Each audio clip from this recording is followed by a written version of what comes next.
Hola, hola, hola, ¿cómo va? Aquí estamos, Cámara de Diputados de la Nación, desde el recinto, para pensar en voz alta. Hoy con el diputado Carlos Ramiro Gutiérrez. Gracias, Gutiérrez, ¿cómo va? Muy bien, Horacio, gracias por la nota. Por favor, de todo será un ida y vuelta para conocernos un poco más. Muy bien. Para aquellos que nos están viendo, ¿quién es Gutiérrez? Es decir, hoy por hoy sos diputado, pero... Un hombre de la provincia de Buenos Aires, hijo de la escuela pública, madre docente. Mi padre manejaba un camión, con eso pagaron mis estudios. El pater familia, el jefe de la familia, mi abuelo. Un hombre de muchos haceres, panadero, sumariante de la policía. ¿Todo eso fue el abuelo? Todo. Hasta llegar a ser secretario de gobierno de la municipalidad. Mirá. Su arma era una máquina de escribir. Ah, me encantó. Con eso recibía los reclamos, todo el vecindario, vivíamos en calle de tierra, calle Bolívar, no 75. Era poco saber leer y escribir. Claro. Mi abuelo tenía esa facilidad, la había aprendido de hacer los sumarios en la policía de la provincia de Buenos Aires. Yo soy abogado, tengo una foto en mi estudio jurídico donde está el juez, el reo, que tenía en ese momento indumentaria, y mi abuelo, que iba a hacer las actuaciones. Es una foto de época. ¿Es un fotón? Sí, una foto de fotón. ¿Y ese abuelo qué nombre tenía? Ramón. Don Ramón. ¿Lo llegaste a conocer a Ramón? Sí, sí, lo conocí y él... ¿Y era un criollo bien bonaerense? Sí, el abuelo sí, era un hombre de mucha personalidad, conocía las tradiciones, me enseñó las cosas que debe conocer un niño, me enseñó a pescar, me enseñó a hacer un barrilete, me llevaba en su bicicleta. El abuelo nunca tuvo auto, tenía bicicleta. Me hace acordar esa escena inolvidable de Cinema Paradiso. ¿Te acordás? Que él lo llevaba en bicicleta y le mostraba el mundo que lo rodeaba. Bueno, yo lo conocí así.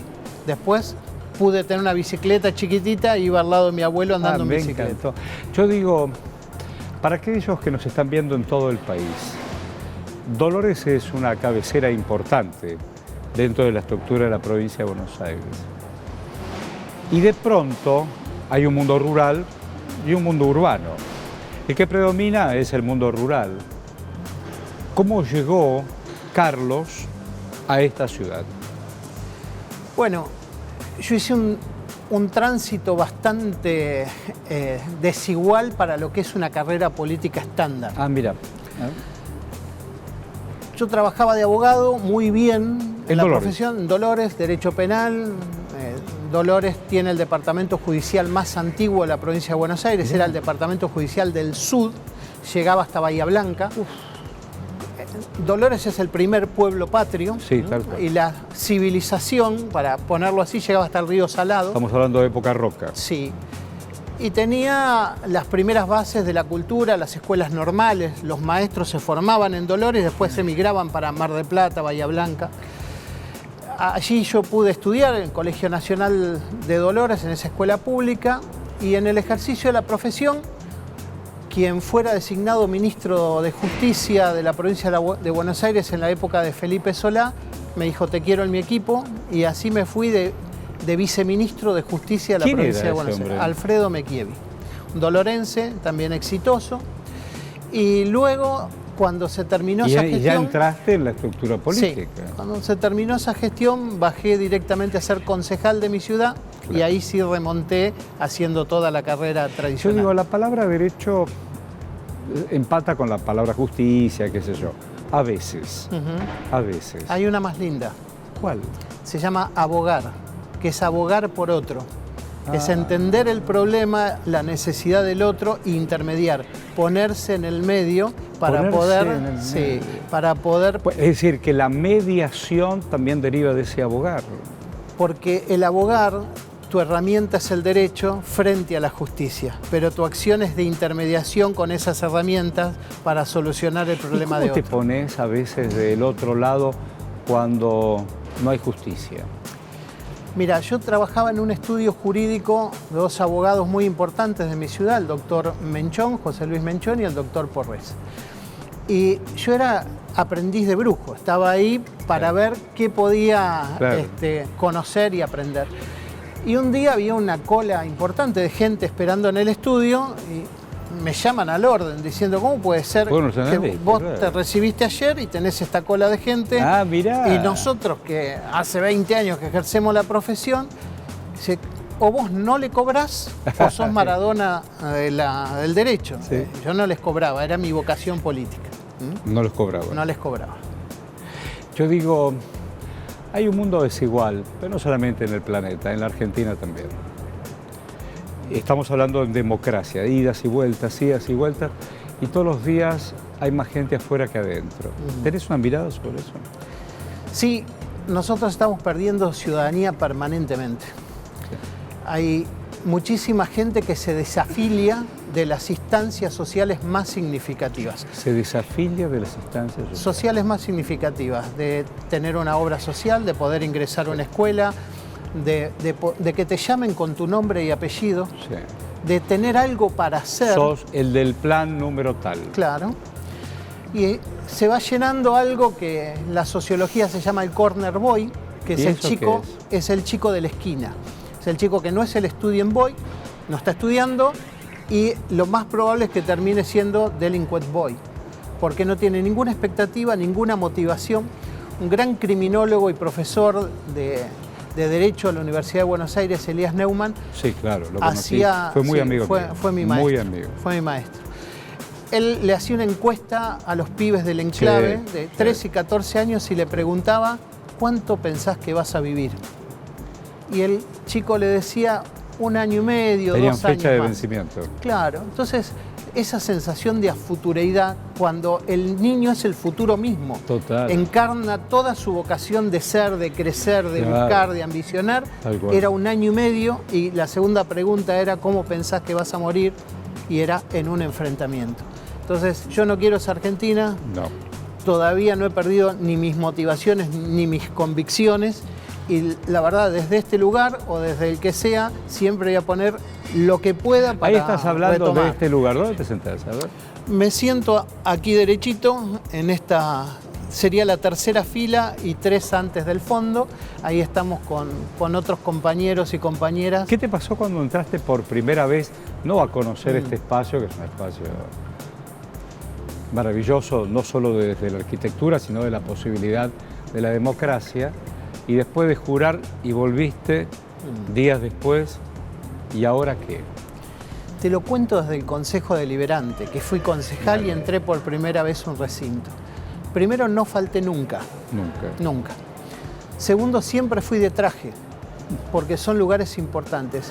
Y mi abuelo siempre me lo enseñó cuando me llevaba a votar. Yo te lo conté una vez al aire. Mi abuelo tenía un solo traje, a rayas. Entonces, cada vez que venía la elección, mi abuela planchaba ese traje, vos me corregiste porque era libreta cívica, no era... sí, habíamos hablado de eso. Entonces, le preparaba... De enrolamiento. Le preparaba todo y yo iba a votar con él. Entonces, yo entiendo la solemnidad y la importancia de estos lugares. Trato de escuchar más que de hablar, no falto el respeto, trato de estudiar. Sí, trato de escuchar, puedo entender y puedo ser convencido. También trato de convencer. Sí. ¿Y cómo entendés esto de la fidelidad del cuerpo? ¿La fidelidad hacia quién? Digo, ahí vos pertenecés a un espacio político. ¿Cómo se debate dentro de ese espacio para seguir pensando sin dejar de ser vos? Sí, hay muchas discusiones internas dentro del bloque, por eso es muy importante el liderazgo del presidente del bloque y las reuniones de bloque, y poder decir todo ahí, lo que uno piensa, lo que uno va a acompañar, lo que va a acompañar, queda en esas paredes. Sí, y lo que va a acompañar con reservas, todo. Y lo que va a acompañar con reservas. Sí, así es. Y de aquel que entró al Consejo Deliberante al hombre que se sentó acá, ¿qué pasó en el medio? Jardín de infantes, primaria, secundaria y universidad. La verdad, aquí ese recinto, todo. Sí, esta es la selección nacional. Claro. Acá están los grandes jugadores de la política argentina. Si esto funciona, es un país, porque entrega leyes, entrega democracia, entrega consenso, entrega discusión, entrega legitimidad a una gestión de gobierno. Si esto se cierra, si esto se apaga, empieza el decreto, empieza la decisión de uno solo, y eso es muy malo siempre. ¿Y por qué sos abogado, más allá de todo lo que nos contaste del abuelo? Yo creo que soy abogado porque... Y no fuiste electricista, digo, no. ¿Qué sé yo? Son dos variables que se conjugaron. Primero bueno, el abuelo, esa referente fue importante. Sí. También la gran impronta de mi madre. Yo tenía una visión, una vocación compartida. A mí me hubiese gustado la Escuela Militar de la Nación. Mira. Mi madre me pidió un año para ser abogado y después me liberaba mi vocación, pero que probara un año. Ah, mira. Y cuando lo hice, conocí Derecho Penal en el primer año. Y ahí fue mi primera novia y no la traicioné hasta cuarto año que conocí Criminología, pero era toda la misma rama. Quedó todo en familia y en mi casa había sucedido un hecho muy luctuoso y creo que todo eso conjugó mi vocación. Yo digo, a veces cuando pienso en derecho, o pienso en la condición humana, bueno, la sociedad caracteriza buenos y malos. A veces ganan los malos, a veces ganan los malos. Y en ese derecho penal, a veces ganan los malos y gana la muerte. Entonces, digo, desde la frialdad del razonamiento de un caso, y vos tenés que ir a decir, bueno, mi cliente no fue. Esta persona que yo conozco no fue. ¿Cómo se hace eso? Bueno, yo he inclinado entre el imputado y la víctima, he inclinado siempre la balanza para el lado de la víctima. Es más, hemos escrito un manual con Sergio Massa sobre los derechos humanos de las víctimas. Ah, mirá. Es el primer material no lo tengo que existe me gustaría mucho en el verlo. país sobre fundamentación jurídica de los derechos humanos de las víctimas. Mi primer caso que me signó grande, mataron un pibe de 19 años, lo mató una comisión policial, fue el último caso de la época de Cloxic, la maldita policía. Sí, claro. Dolorosamente inolvidable. Sí, eso generó que fuera el interventor más joven de la policía de la provincia de Buenos Aires. Sí, no me digas. Un día me fui de mi casa a la mañana con un llamado de la gobernación. Cuando llegué... ¿Quién gobernaba? Duhalde. En un patio central estaba él y un profesor de la universidad que había sido también profesor mío en especialidades, el doctor Binder, y dijo, la patria los necesita, y me volví en un Monza con un comisario al lado a intervenir el Departamento Judicial Dolores, con recién cumplidos 30 años. ¿Y encontraste a los culpables? De ese caso encontramos los culpables y los condenaron, y generamos muchas cosas porque en ese momento la ley no tenía muchas herramientas para el particular damnificado, el abogado que defiende a las víctimas. Es más, mi socio, el doctor Menchón, me acompañó a ver la sala de audiencias el día antes del juicio oral y me dijo, te van a sentar acá al lado de la víctima. Y yo dije, no, yo voy a estar sentado al lado del fiscal, preguntándole a los testigos y reconstruyendo el hecho. Y me dijo acá, al lado de la víctima, en este banquito. Vos estás en la tribuna, no en el campo de juego. ¿Qué lección? Y presenté, toda la noche estudié pactos y tratados internacionales que todavía no estaban suscriptos a nivel constitución para la Argentina, no era la reforma del 94. Le presenté un escrito de 20 carillas a la Cámara Penal y la Cámara me aceptó que me sentara junto al fiscal. Terminé preguntando, terminé alegando y los condenaron.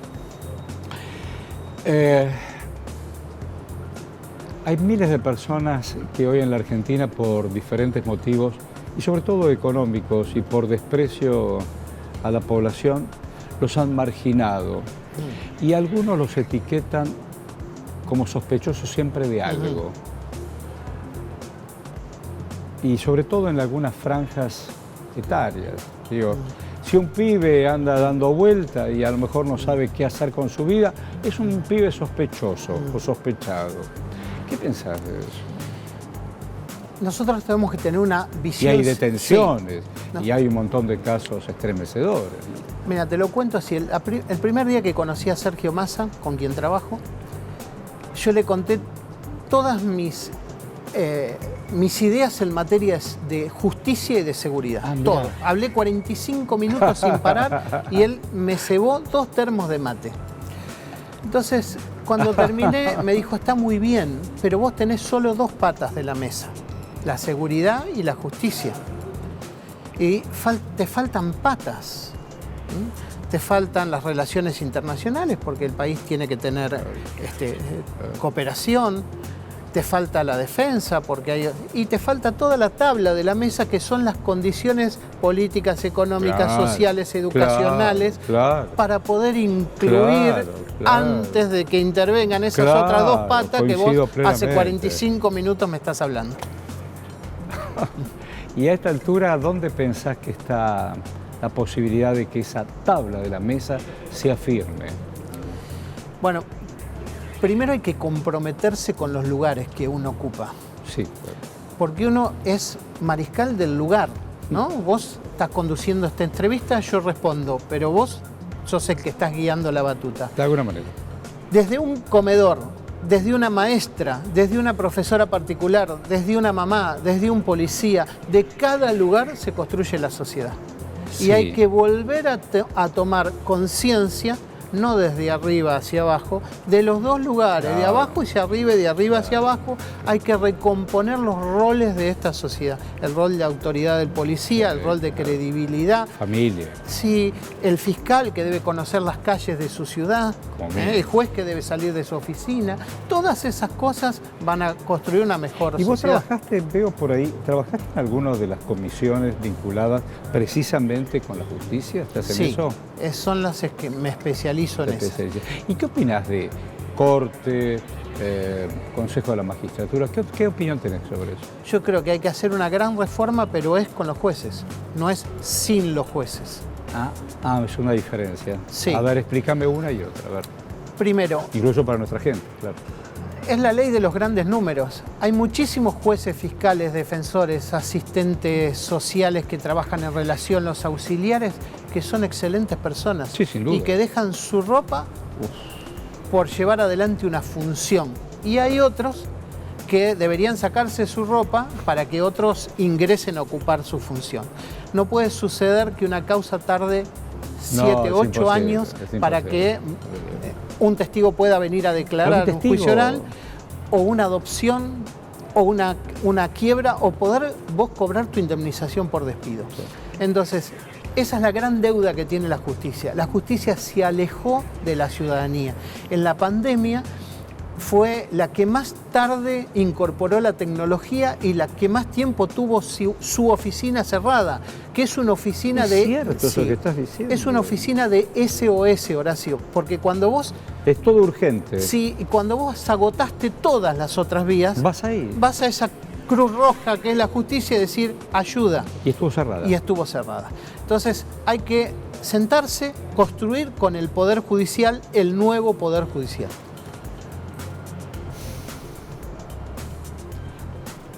¿Qué Argentina soñás vos? A mí ya se me está pasando el cuarto de hora. Digo, porque cuando eras pibe nos mostraban héroes. Rompí los Después 50. Fuimos adolescentes y vimos que algunos no eran tal. Después la política te va llevando a algunos ídolos de barro. Después te vas encontrando con hombres y mujeres de carne y huesa que le pasa lo mismo que a vos. Entonces, ¿entre quién trabajás para esa Argentina que soñás? Yo sueño que lo que pudo hacer mi madre, que es poder llegar a ser un terciario, que fue su movilidad social ascendente, lo pueda lograr. Que mi papá, que manejaba campañas para hacer las rutas con un camión descargando piedra y se iba 3 meses de mi casa, pudiera tener un hijo profesional. Entonces yo puedo legar a las generaciones que vienen más atrás la posibilidad de la movilidad social ascendente, voy a estar muy contento. Decime, ¿y volvés a Dolores? Sí, siempre, siempre. Los fines de semana estoy ahí. ¿Tenés casa en Dolores? Sí, tengo casa en Dolores y tengo un think tank, un tanque de pensamiento. Un lugar donde vos traés una idea y ahí la vamos a analizar. Muy bueno eso. Un día, mira, entró un contador muy bueno y un profesor de economía, cuando el INDEC estaba roto. Y ellos me dijeron, ideamos un software y creemos que podemos medir alimentos. No. Y yo los ayudé, desarrollamos la toma de muestra, midieron primero mi ciudad y terminamos midiendo megaciudades como Mar del Plata y sacamos una conclusión que en toda la franja de la costa atlántica, Chascomús, Mar del Plata, Tandil, 7 de cada 10 pesos eran de carácter alimentario en mi zona. Tremendo. Pero lo pudimos hacer con 2 jóvenes recién recibidos, ¡Qué uno de bueno! profesor Ramiro Blasi y Germán Abdala, contador, que ahora trabajan ahí en los equipos económicos. Me encantó, me encantó. ¿Y vos querés ser intendente de Dolores? No, Ah, no. no tengo esa vocación. Pasaste por lo concejal. Pasé por el Consejo Deliberante que me formó para esta función. A mí me gusta hacer las leyes, escribir, y me gusta mucho la tarea ejecutiva en materia de seguridad. Me he ¿Qué ley capacitado estás en eso. escribiendo acá? Ahora estoy haciendo el Código de Responsabilidad Penal Juvenil.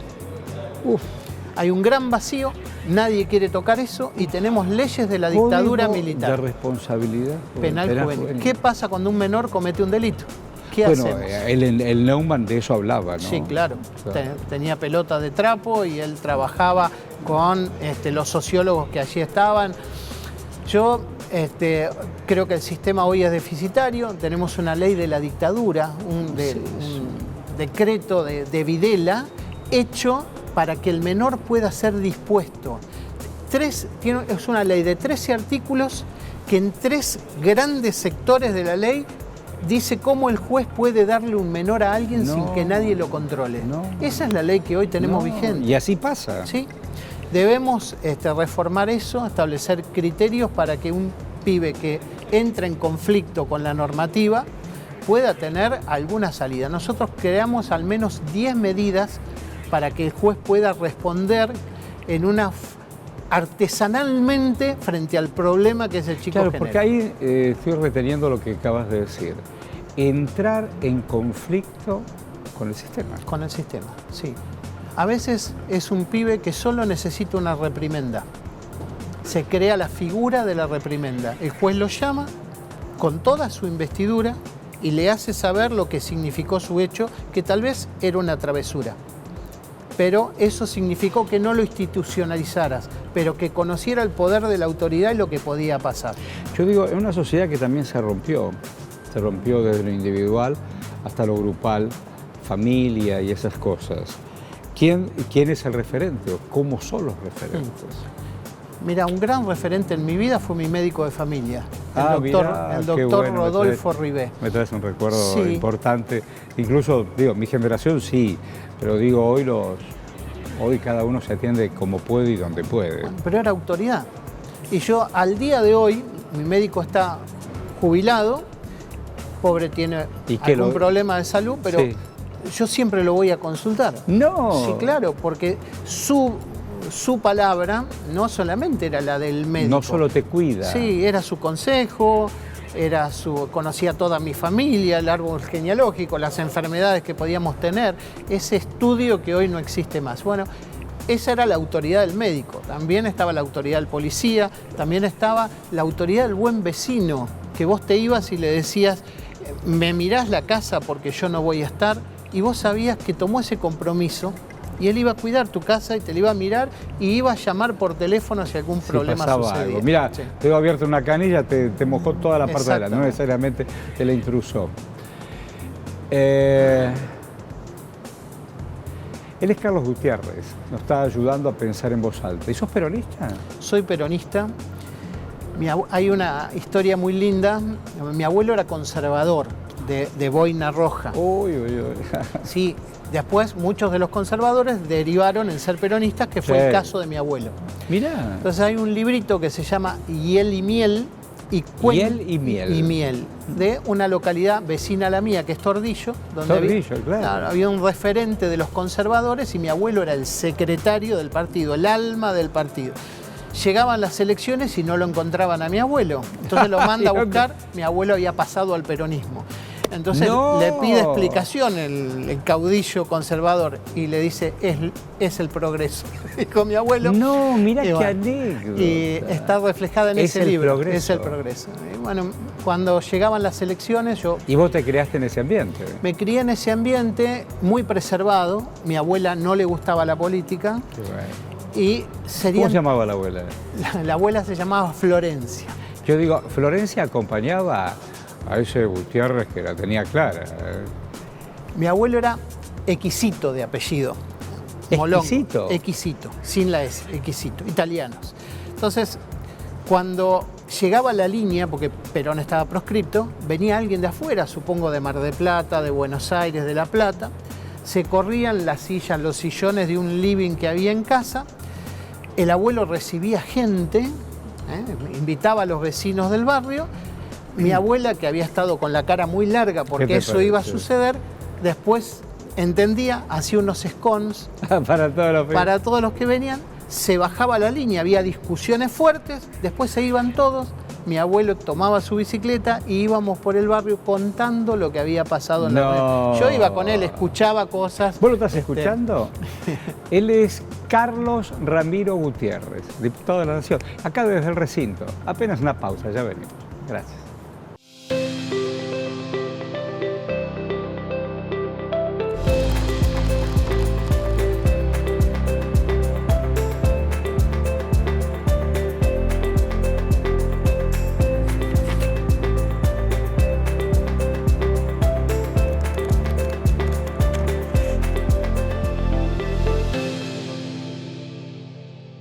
Aquí estamos desde el recinto, hoy con el diputado Carlos Ramiro Gutiérrez, que no solo nos está hablando de su condición de diputado y la representación importante que tiene, está hablando de sus dolores, de su abuelo y de esa vocación por la justicia.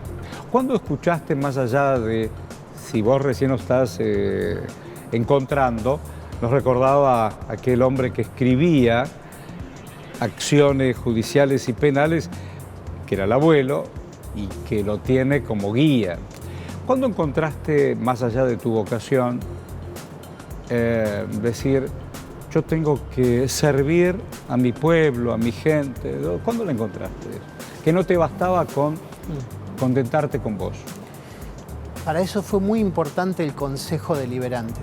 Yo llegué casi por obligación al Consejo, ¿cómo es eso? Porque mi ministro me había llevado a ese rol acompañándolo y después él me pidió si yo no podía ser concejal en su lista. Claro, había una lista ahí, claro. Sí.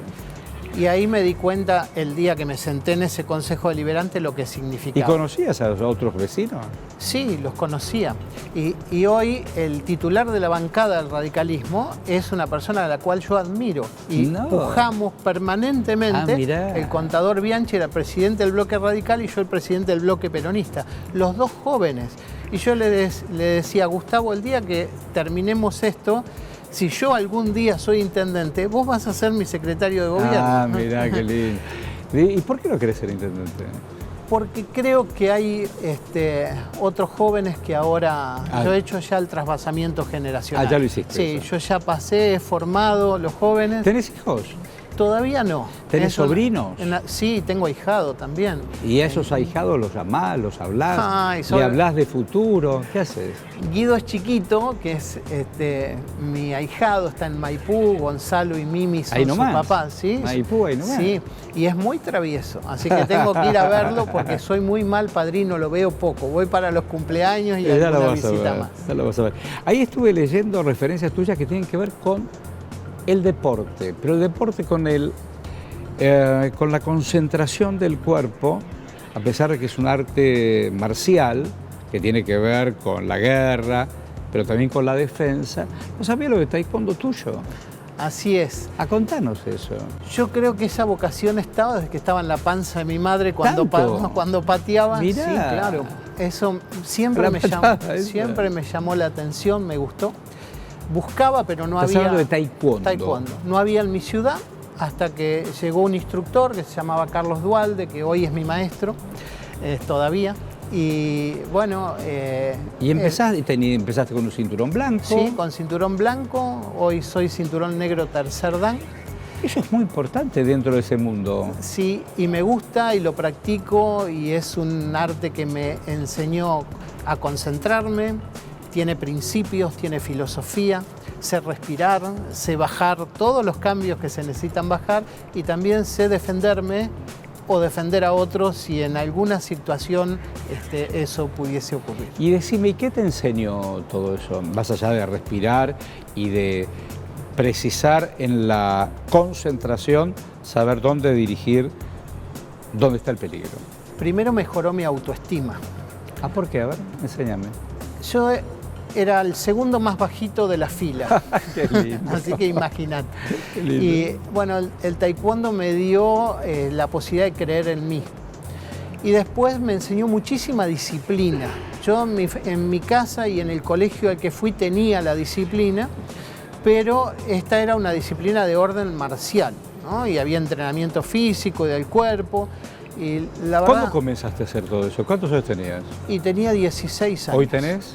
Y hoy tengo 54 años. ¿Nunca dejaste de hacerlo? No, sí, tuve un intervalo de 16 años que no tuve maestro. Porque 16 años, sí, ¿paraste la máquina en ese sentido? practicaba para mí, pero me enojé porque vi una injusticia muy grande en un encuentro deportivo y ¿Viste trampa? vi trampa y me enojé y me fui por 16 años. ¿Y qué hiciste con tu entrenamiento? Me entrenaba yo. Sí. Sí, hasta que un día, bueno, a través de un familiar, Encontraste un maestro. Santiago Peralta, volví otra vez a retomar toda la... ¿Y el cuerpo consigna eso? Sí, tiene memoria biológica. Tiene memoria. Sí, absoluta. Hoy... Y eso uno lo puede desdoblar pensando en la vida de todos los días. Todos los días tenemos adversarios o adversarias. ¿Cómo enfrentamos esa realidad? ¿Cómo bajo yo, cómo pondero mi autoestima sin que el ego me gane? ¿Y cómo puedo coordinar no solamente la mano o la patada, sino mis ideas para que tengan ese movimiento? Bueno, el hombre es el único animal que puede hacer un juicio introspectivo. Sí, ingresar claro. dentro Sí, de claro. sí Eso es razonar. y salir Claro, eso es renovado. Bueno, Sí. en el taekwondo se practica eso, es la última parte, lo que se llama do. Ta es Do. Ta es la acción de mano, Kwon es la acción de pie, o al revés, ahora tendría que pensarlo, y el do es el camino, que es un camino de vida, donde es el conocerse a uno mismo, el poder ingresar, Qué bueno eso. el pensar en sus principios, la cortesía, la integridad, son todos principios. ¿Y el respeto al adversario también? Sí, siempre. Es más, hay un arte marcial prima del taekwondo que se llama karate, que no tiene primer golpe, porque nunca te van a atacar. Siempre, no tiene primer no. golpe. Vos Siempre empezás se con van la a defensa. Siempre te vas a defender. Salimos de... ¿Cómo se llama? Tatami, ¿no? El tatami es en el karate el Por lugar eso. donde se combate. Bien. Salimos del tatami y entramos al otro tatami de la vida.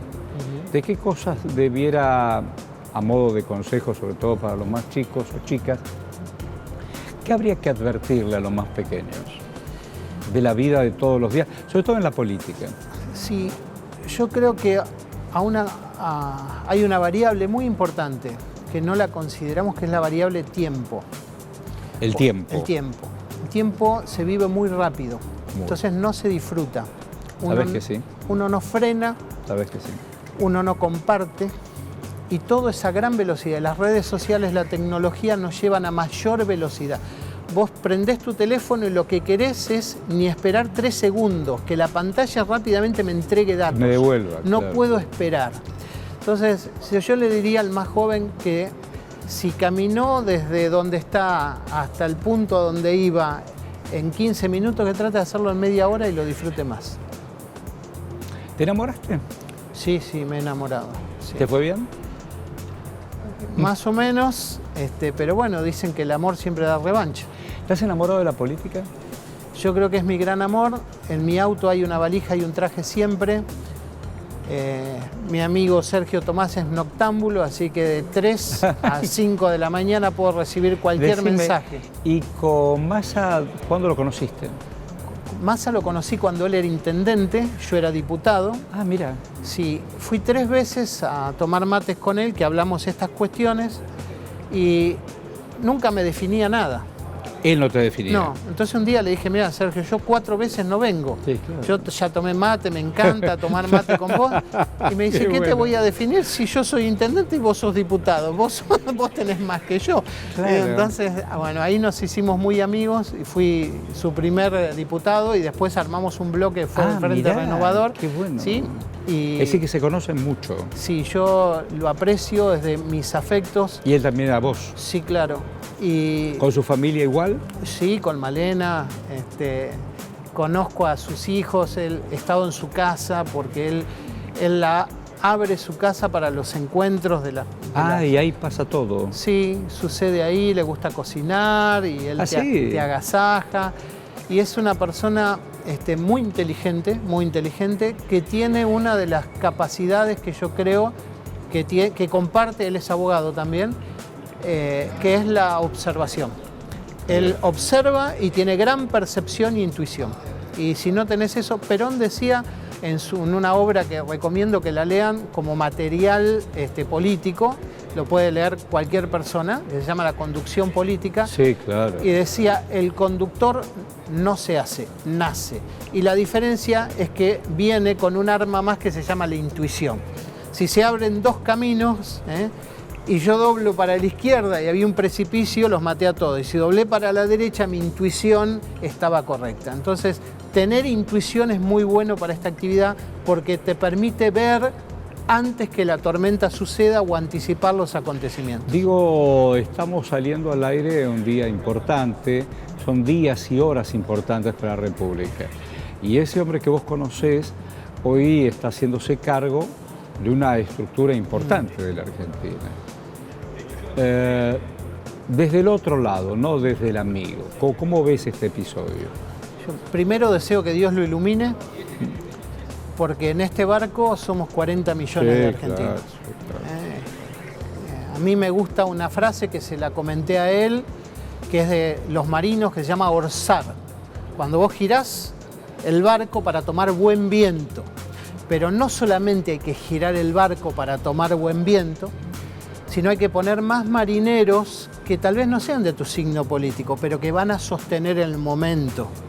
Y después, ¿para qué? Sostener el momento. Sí, nuevos consensos. ¿Y para qué girás el barco? Lo girás para ir a buscar al que está lesionado, al que está pasando un mal momento. Entonces, son tres cosas. Girar, cambiar el rumbo del barco para cobrar la fuerza del buen viento. Impulso del buen ¿Por viento. qué hay buen viento? La Argentina tiene proteínas, tiene minerales raros, va a haber una posguerra y la Argentina puede colocar sus productos. Él es un gran vendedor de productos, de sus cosas, de la tecnología. Él armó todo el sistema de videocámaras, los que hizo acá. Lo que hizo funcionar esta cámara, 66 leyes en pandemia entregó. Esto funcionó perfectamente. Gracias a ese mundo virtual, sí. Tal cual. Digo, y dentro de ese barco, ¿no sos uno más? ¿Te sentís uno más? No, voy a colaborar con todo lo que tenga. Sos un incondicionalista, la palabra que quería decir. Voy a colaborar con todo lo que tenga. Yo creo que es un gran momento bisagra porque la expectativa que se generó no fue una expectativa solo de la dirigencia política, no es un ruido político, esto permeó a la ciudadanía. Sí, claro. Entonces más allá de las variables económicas. Yo escuché la voz del cambio de rumbo asociado a un nombre, lo escuché abajo.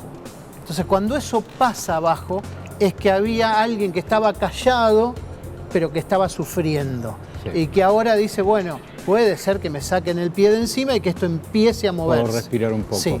¿Y de Cecilia qué opinás así de designarse? Estoy contento de que una mujer joven... Sí, va a ser bárbaro. Sí, y que haya dos mujeres en el Parlamento argentino. Cristina Sí, ella se formó cerca de Sergio, ha estado en... Muy cerca. Sí, entonces conoce todas las terminales, conoce los gobernadores, conoce cada diputado de dónde viene, sus necesidades. Eso lo sabe. Sí, y tuvo un gran gesto que cuando el bloque del Frente de Todos era presidido por Máximo Kirchner, ella formaba esa estructura de bloque. Claro. Cuando Máximo presenta la renuncia, ella también la presentó. Entonces, esas cosas no se olvidan. No se olvidan y eso marca en la personalidad a alguien que tenía mucho compromiso con su gestión, que lo va a trasladar seguramente a la presidencia de la Cámara. ¿Las ideas envejecen? Vos hablas de peronismo, hablas de radical.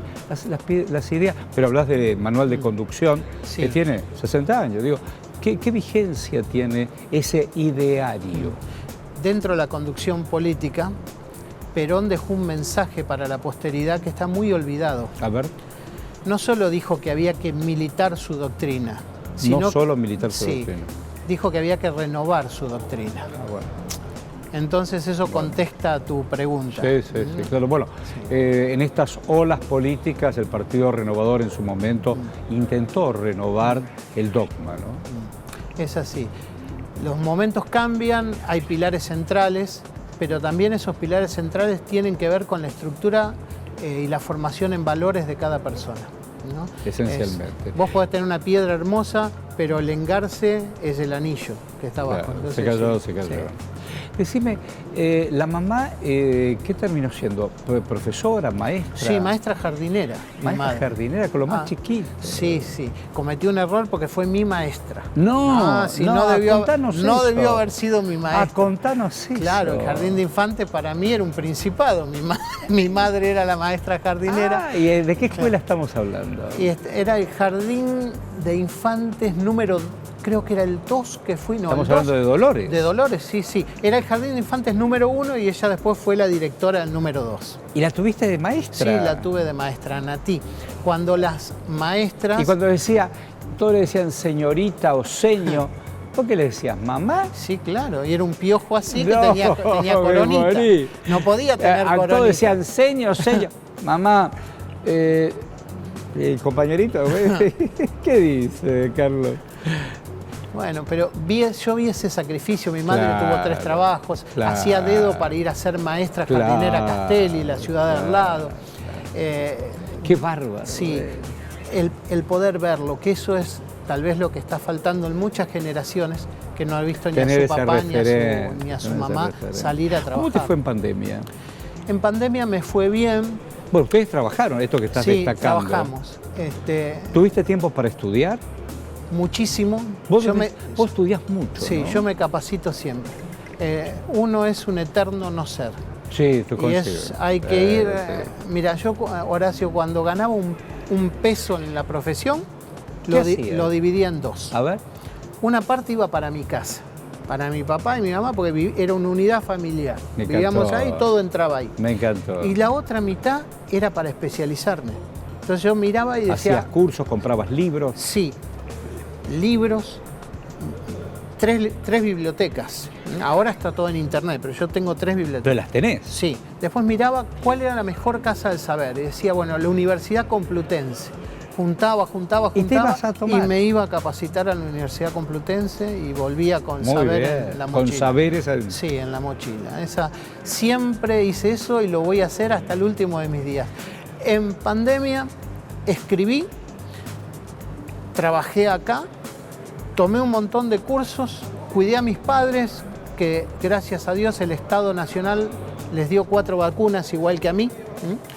Y mi padre tiene 87, mi madre tiene 80, los dos están bien.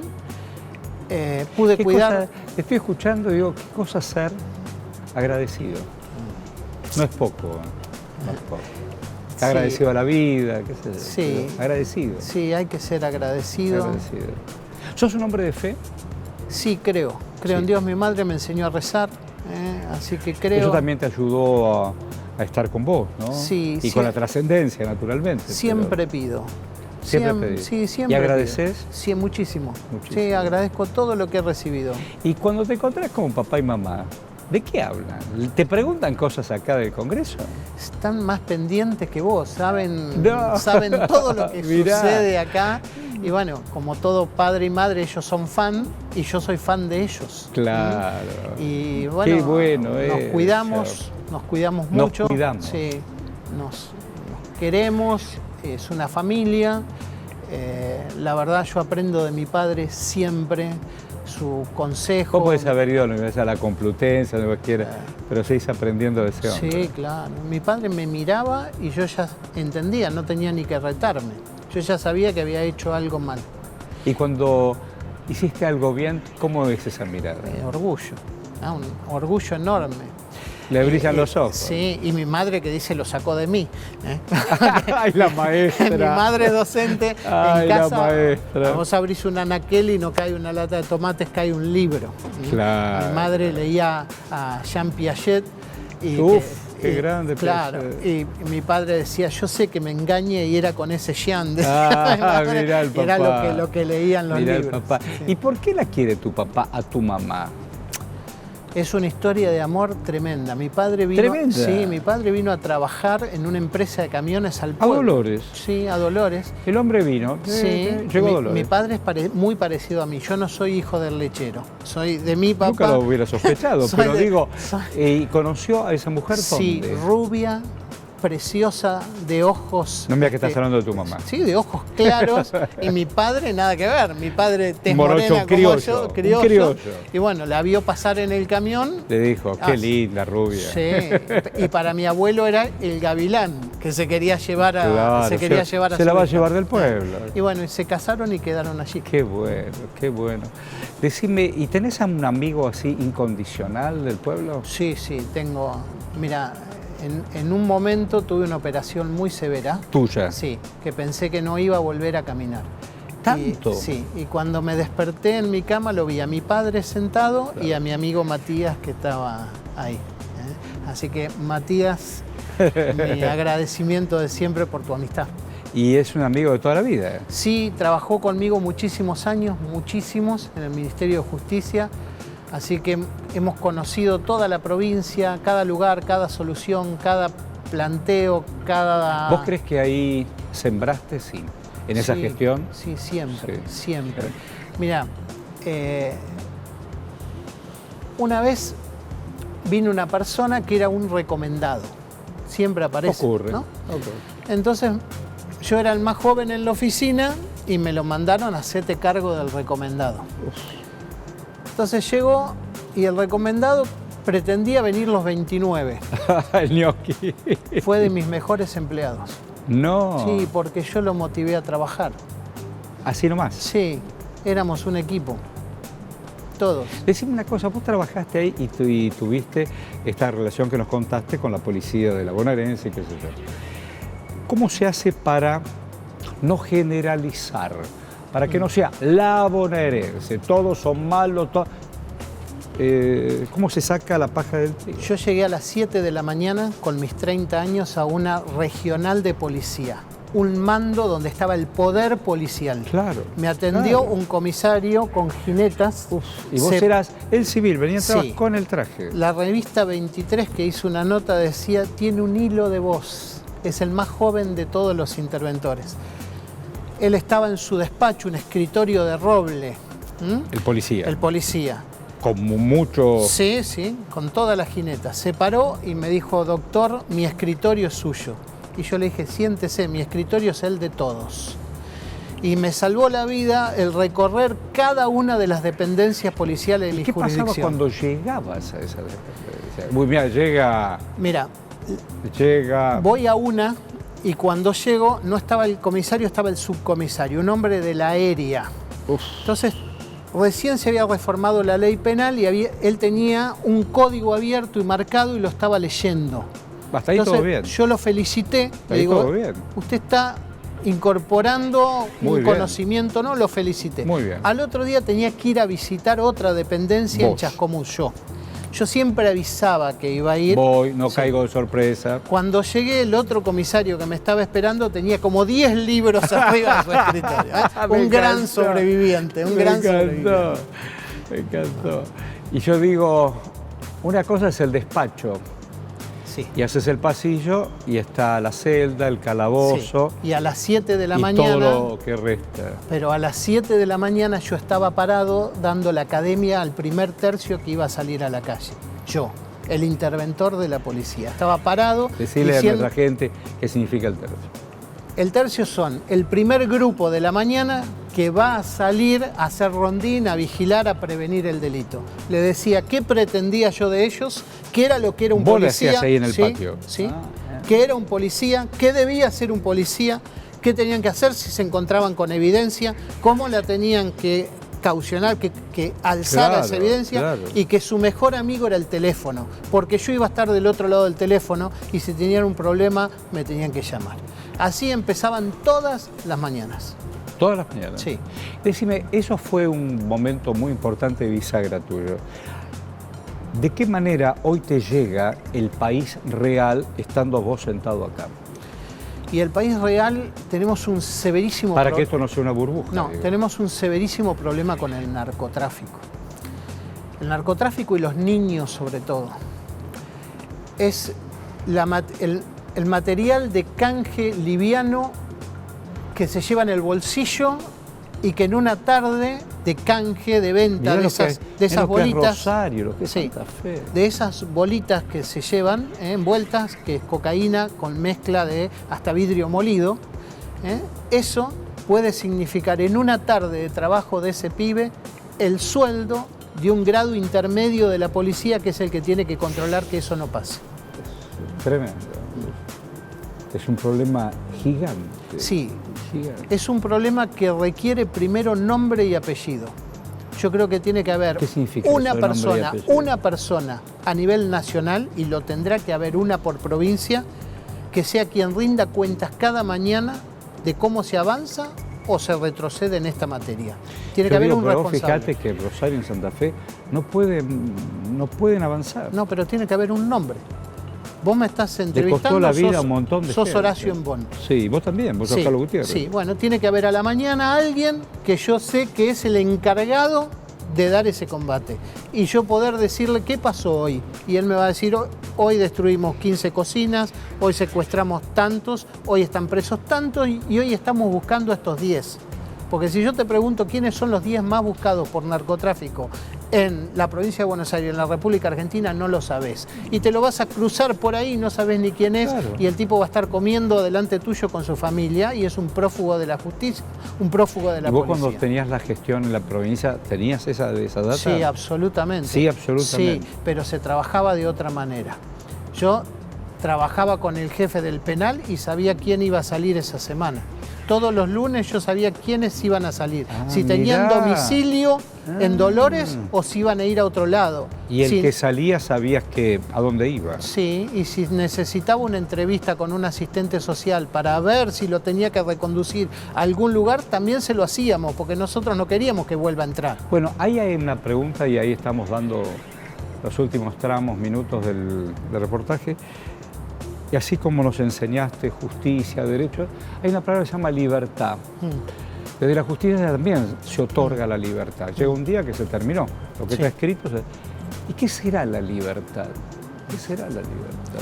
El No hombre- solamente para aquel que cometió un delito. ¿Qué será la libertad de todos nosotros? Sí, cada día somos menos libres. Eso es Y real. no solamente el celular o la dependencia con los otros. No. ¿Qué será eso? Es parte de lo que hablábamos también, la tiranía del momento. El momento te encuentra. Hoy La te llaman tiranía del momento. Sí, te llaman y te ven. Vos podés hablar y Sí, claro. la tiranía Sí, de la claro. imagen. Sí, claro.